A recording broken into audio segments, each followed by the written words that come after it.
Hi, everyone. Judge Andrew Napolitano here for Judging Freedom. Today is Monday, August 1st, 2022. It's about 3:35 in the afternoon here on the East Coast of the United States. In yesterday's New York Times, Sunday, New York Times was a headline: Trained, Armed, and Ready to Teach Kindergarten.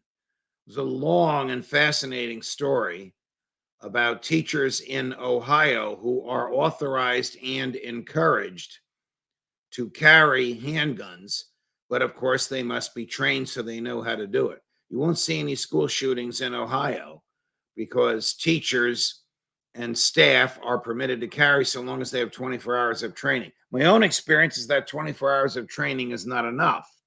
And I would imagine that most of these folks will realize that themselves. But the state has declared that they can't carry in the schools until they have 24 hours of training.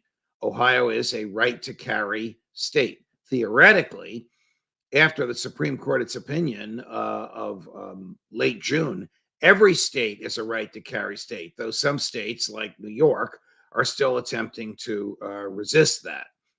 But if you work for the government in Ohio and you want to carry on government property, particularly if you are a teacher, whether it's kindergarten or whether it's 12th grade or anything in between, you have to train for 24 hours, which is basically 24 1-hour sessions.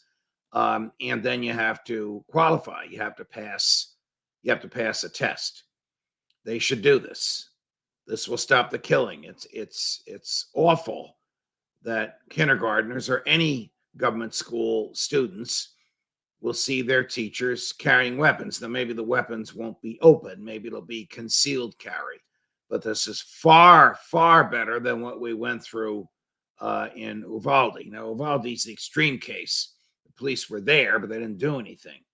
Most police, when they arrive, will do something. But let's face it, the police can never get there on time, in time to stop all the killing. The classic example we have of that is just 3 weeks ago, Greenpoint, Indiana, a shopping mall.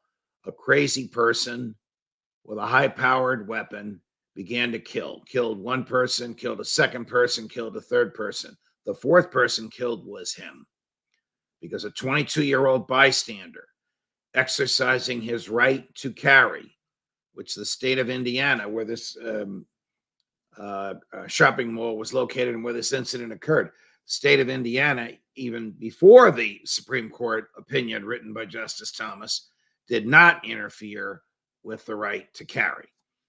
And so he owned the gun, he trained with it, he carried, and he used it to kill somebody. And the person he killed was a murderer. And the police called him a hero, and he was a hero. So when you shoot, it's muscle memory.